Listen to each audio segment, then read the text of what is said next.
Bei genügend Fähigkeiten und dem notwendigen Wissen können solche Informationen in Bezug auf eigene frühere Persönlichkeiten auch durch einen hypnotischen Zustand abgerufen werden. Ist das in Form von Selbsthypnose oder? Ja, das tut, in der Regel ist es Selbsthypnose. Aber du kannst auch jemanden, der etwas versteht davon, von der Hypnose und so weiter und so fort. Du kannst mit dem reden, kannst ihm erklären, wie, was und wo und wann. Dass in der Hypnose dann nachher von dem die Informationen kommen, die man gerne wissen will. Aber das ist nicht sehr weitläufig. Ja, das können anscheinend nur sehr wenige. Ja. Das ist nicht, und auch nicht sehr weitläufig. Was meint?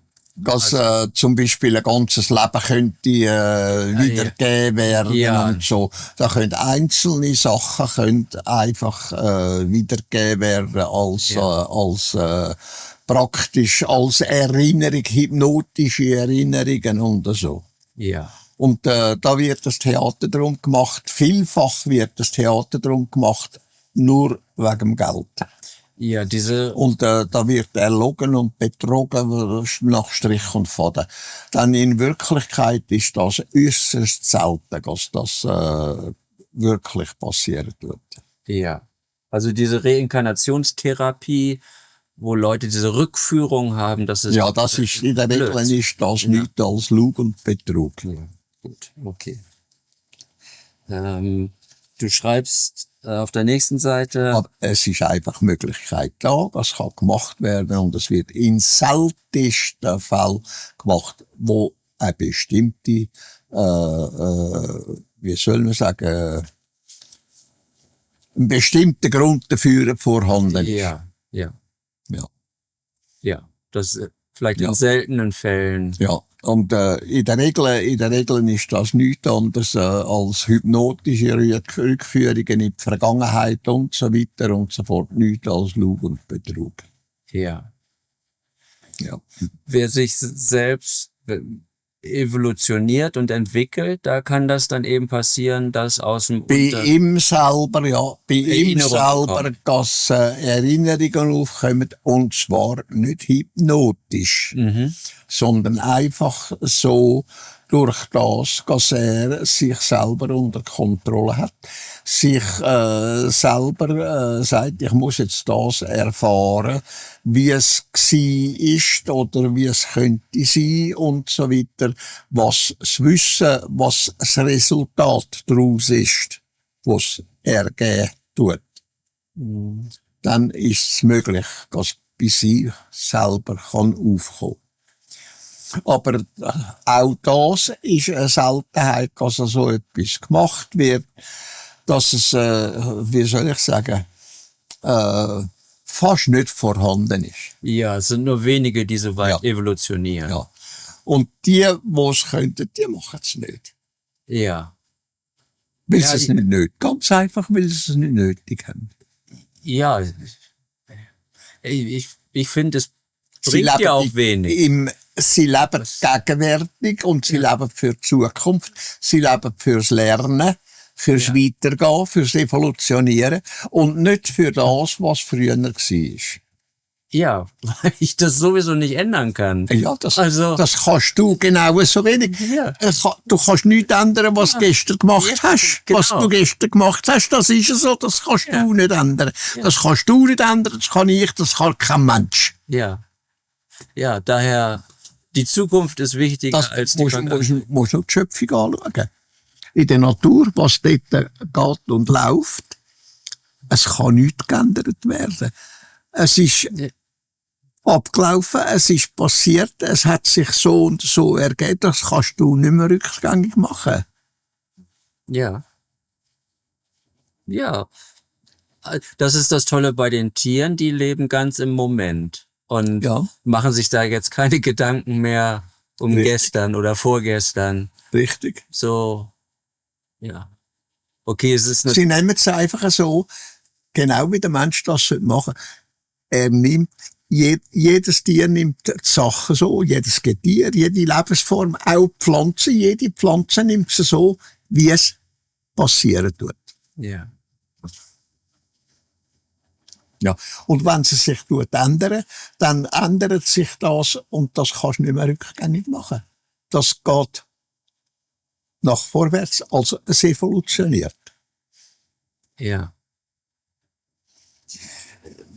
Das ist so eine kurze Zusammenfassung, wo du das mit den unterschiedlichen Stadien, da schreibst du Mensch gleich bewusstes Bewusstsein, Materie gleich Energiebewusstsein, Pflanzen Impulsbewusstsein, Fauna Instinktbewusstsein. Ja. Ich wollte das nur erwähnen, das ist sehr, sehr hilfreich, finde ich. Das alles hat Bewusstsein. Alles hat das Bewusstsein. Auch die Materie. Ja, auch eine Materie, auch ein Stein, auch ein Metall oder sonst irgendeine Materie hat ihr Bewusstsein. Ja. Nur ist das ganz anders. Es ist vom Instinktbewusstsein oder ein Fühlungsbewusstsein oder ein Wahrnehmungsbewusstsein, ein Empfindungsbewusstsein, ein Instinktbewusstsein, je nachdem, was es dann eben ist. Ob es die Art von Lebensform ist, die Art oder eine andere Art. Jede Form, jede Lebensformart. Und wenn ich sage Lebensformart, es ist nicht einfach etwas, wo sich selber bewegen, fortbewegen tut, was man eigentlich für Lebensformen braucht, oder? Sondern wo tot, sagen wir tote Materie, aber auch das ist eine Lebensform. Oder? Ein Stein ist auch eine Lebensform. Nur tut man eben dort nicht von Lebensform reden. Das kann man jetzt noch nicht, weil der Mensch das nicht versteht. Ja. Es ist aber wirklich eine Lebensform. Und wenn ich sage, wenn ich rede von Lebensform, dann meine ich nur eine Senige, die sich selber bewegen können. Oder? Selber bewegen kann sich zum Beispiel, eine Mucke oder ein Flügen oder ein Vogel oder sonst irgendetwas, oder? Das ist eine Lebensform. Eine wilde Lebensform. Auch die anderen sind, auch ein Grashalm ist eine Lebensform, aber du kannst den Menschen nicht beibringen, dass das eine Lebensform ist. Vorderhand kannst du ihnen das nicht erklären, weil sie das noch nicht begreifen. Also, auch das ist eine Lebensform, wo einfach liegt, wie ein Mineral oder sonst irgendetwas, wo in einem Stein ist, Gold oder Eisen oder Zinn oder was es eben ist, oder der Stein selber oder das Mineral selber und so weiter und so fort. Auch das ist eine Lebensform. Aber du kannst den Menschen nicht, wenigstens heutzutage, in ein paar hundert Jahren kannst du dann das eventuell einmal klar machen, dass auch das eine Lebensform ist. Oder? Aber heute kannst du das noch nicht. Ja. Du musst nach dem gehen, was heute verstanden wird, nicht nach dem, was in 300, 400 oder 800 Jahren verstanden wird. Ja. Und eins musst du in Betracht ziehen. Der Mensch, das ist eins von diesen Lebensformen, wo zwei Bewusstsein hat. Er hat das Bewusstsein von der Schöpfung, von der Lebensenergie. Das macht ja beim Mensch das Bewusstsein und das Unbewusste. Das Unterbewusstsein, oder mit dem willst du sagen. Und dann hat der Mensch aber noch, nebst dem hat er noch das materielle Bewusstsein und das materielle Unterbewusstsein. Was ein Tier wiederum nicht hat, wo in dieser Art und Weise nicht bewusst sich evolutionieren. Ja, das beschreibst du hier als bewusstes Bewusstsein. Ja, das ist bewusstes Bewusstsein, bewusstes Unterbewusstsein oder unbewusstes. Das, was von der Schöpfungslebensenergie herkommt, zusammen mit der Schöpfungsenergie, die der Körper beleben und die Organe und alles zusammen, oder? Und das andere ist alleine das, was materiell ist, das materielle Bewusstsein und Unbewusste, wo der Mensch hat. Und das hat nur Menschenformen, menschenähnliche Formen, menschengleiche Formen und so weiter und so fort. Aber nicht Tier, nicht Getier oder sonstige andere Lebensformen, kein Fisch, kein Vogel, keine Schlange, kein Wurm, keine Zecke.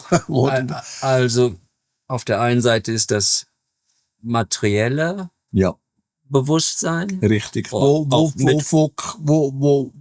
physisch ist. Ja, Das ist physisch. Materielles Bewusstsein und materielles Unbewusstsein, das ist das, was physisch erschaffen wird. Und das andere ist, wo schöpfungsenergetisch ist. Also schöpfungslebensenergetisch. Weil das fähig ist, die Evolution zu betreiben. Und Evolution durchführen, Evolution machen und Ja. so weiter und so fort. und da gibt es auch die Unterscheidung Bewusstsein, Unbewusstes und Richtig, Unterbewusst. bewusstes Bewusstsein und unbewusstes Unterbewusstsein. Und bewusst in dem Sinn, dass es eben mit dem Bewusstsein, mit dem eigentlichen Bewusstsein von der Schöpfungsenergie, von der Schöpfungslebensenergie zusammenwirken. Ja, Genau wie das materielle, das physische Bewusstsein und Unterbewusstsein zusammenwirken tut, die gehören zusammen. Die kannst du nicht trennen. ja, das materielle Bewusstsein und das schöpfungsenergetische, die bedingen Das sich sind gegen. zwei verschiedene Ja, Sachen. aber Zwei grundverschiedene Sachen. aber sie beeinflussen sich gegenseitig, oder nicht? Nein, die können einander nicht beeinflussen. Ah, okay. Die können einander wirklich nicht beeinflussen.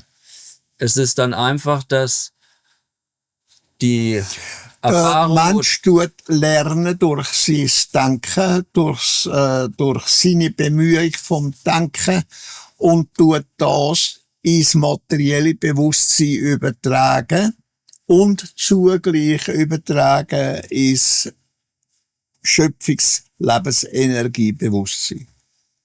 ja, Er tut also in zwei Formen tut er das übertragen. Also auf zwei verschiedene Bewusstseinformen übertragen. Aufs Physische, das, was ihm entsteht, wenn er Mensch wird, wenn er geboren wird, wenn er gezeugt wird und sich das entwickeln tut. Oder? Und zugleich eben von der Schöpfungsenergie her das Bewusstsein, zugleich wird das auch dort übertragen. Das kannst du dir so vorstellen, wenn du zwei Tonbänder hast, da wird das überspielt und beides gleichzeitig vom Gleichen. ja. Wir sprachen ja vorhin von den Speicherbänken. Ist das auch übertragen in diese, das nur das Positive in diese Speicher? Du hast ja gesagt, es wird Du nur das trägst Positive. über die Speicherbank tust du gar nichts eintragen. Das tut das Schöpfungslebensenergiebewusstsein tut das in die Speicherbank eintragen. Ah, das ist dann ein weiterer Schritt, könnte Ja. man sagen. Ja. Okay. Ja. Und eben, jetzt verstehe ich, das materielle Bewusstsein löst sich dann halt auf, aber das Schöpfungslebens-Energiebewusstsein bleibt bestehen. bestehen und tut sich weiterentwickeln. Wir sagen dem, es tut es verarbeiten. Das, was Ja. aufgenommen hat, tut es verarbeiten. Ja. Wir haben keinen anderen Begriff dafür, wo Ja. den Menschen kannst beibringen. Ja. Ich sage dem einfach, es wird verschaffen. Ja. Aber das kannst du den Menschen nicht sagen.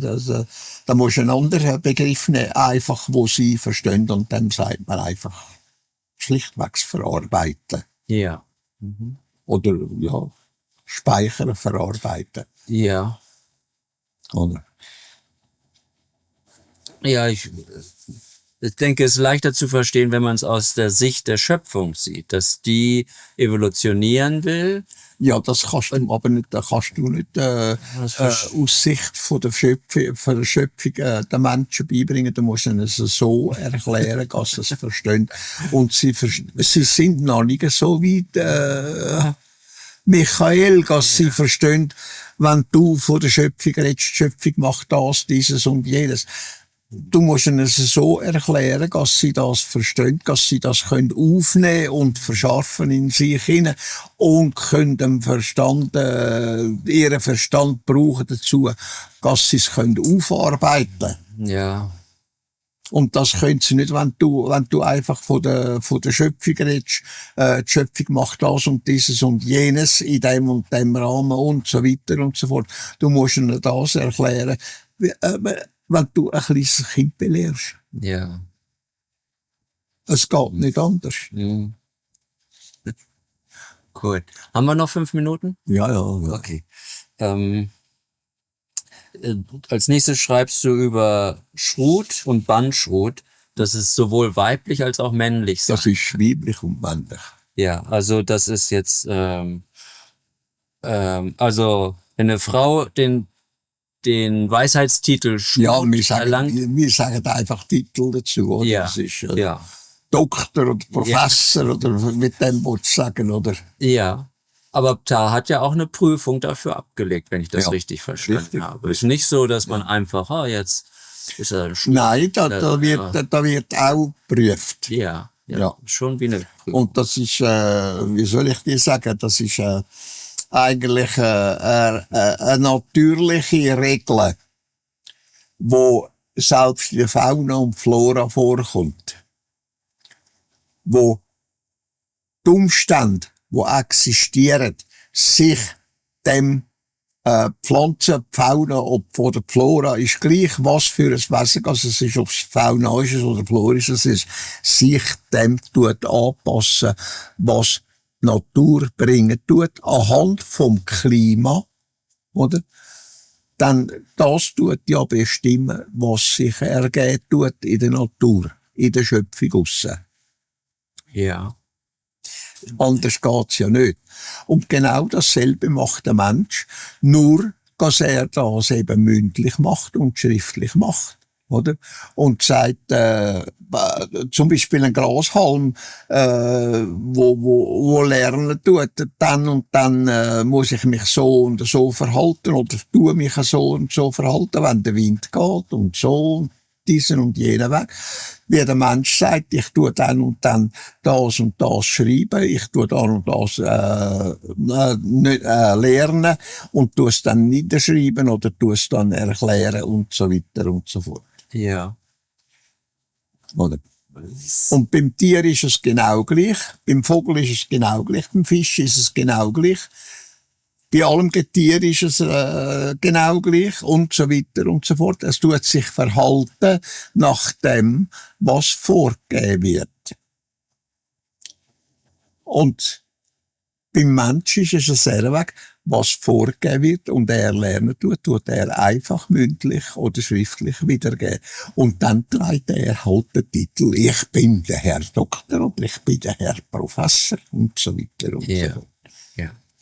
Und sie sagen dem halt, wenn es hoch ist, das ist ein Schrut oder ein Bandschrut oder was es dann eben ist.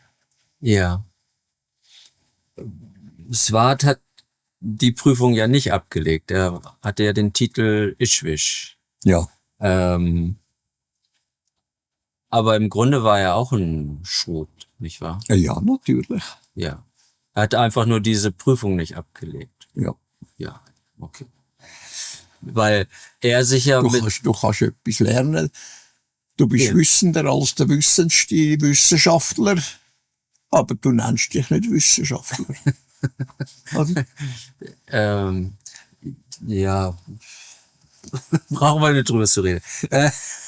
Aber mit Bandschrut ist dann halt der höchste, ich lese das ganz kurz vor, das ist leichter dann zu erklären oder zu fragen. Das ist einfach eine Benennung, wo Menschen haben, ja, wo's dort brauchen. Für sie ist das einfach der höchste Titel dann, oder was es dann eben ist. Ja, es unterscheidet sich aber schon wesentlich. Der Werdegang zum universellen Propheten und Künder ist dabei jedoch dass nach der endgültigen Beendigung des materiellen Lebens und Körpers des Menschen, dessen Geistform oder Schöpfungsenergieform in die Ebene des Hohen Rates und in die Reingeistebene Arat Atasata eingeht und weiter evolutioniert.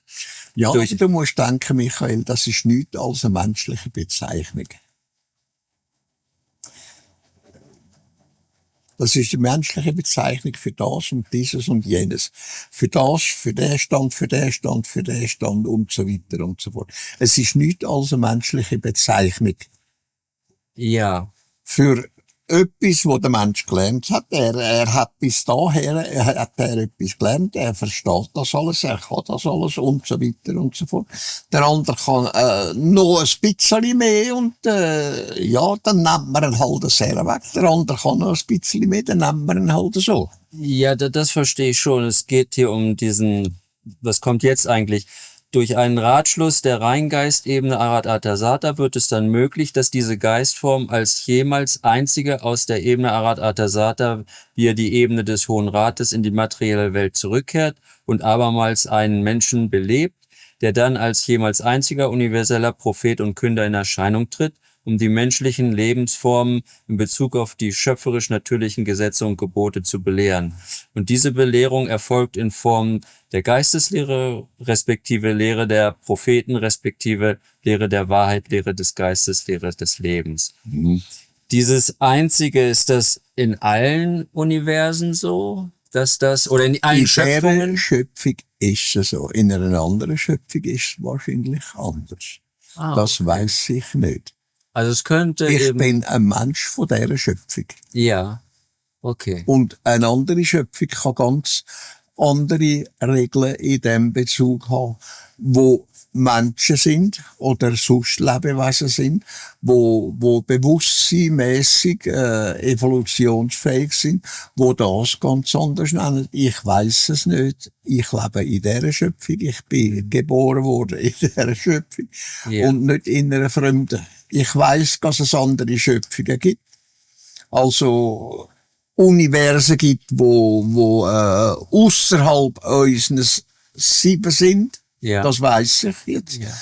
Aber wie sich dort alles verhalten tut, bei selber Schöpfungen oder ich weiss es effektiv nicht. Mhm. Ja, okay. Das ist mir völlig unbekannt, weil ich dort nicht gelebt habe. Nie dort gelebt habe. Also keine Erfahrungen, kein Wissen haben können sammeln dort. Nur von dieser Schöpfung. Das hängt dann von dem Ratschluss vom Arat Atasata dann ab. Ob ja, bitte. Die brauchen mehr Propheten oder die brauchen mehr Künder und die brauchen vielleicht sogar gar keinen, weil sie sich gut evolutionieren. Wie es dort dann ist und sich dort verhalten, da habe ich keine Ahnung, Michael. Ja, ja. Ich weiss, wie es ist in dem Universum, in dieser Schöpfung, in diesen Universen, wo alles gleich ist. Es ist alles einheitlich. Bei allen 7 ist einheitlich. Das ist... Ja. Gut. Ja, da hat's weiss ich leider auch nicht, was in anderen Schöpfungen geht und läuft. Völlig anders könnte die funktionieren in dieser Beziehung. Ja. Ja. Und was für Lebensformen das dort ist, das weiss ich auch nicht. Ja. Da habe ich auch keinerlei Ahnung. Ja. Da bin ich ja so ein Laie, wie du bist.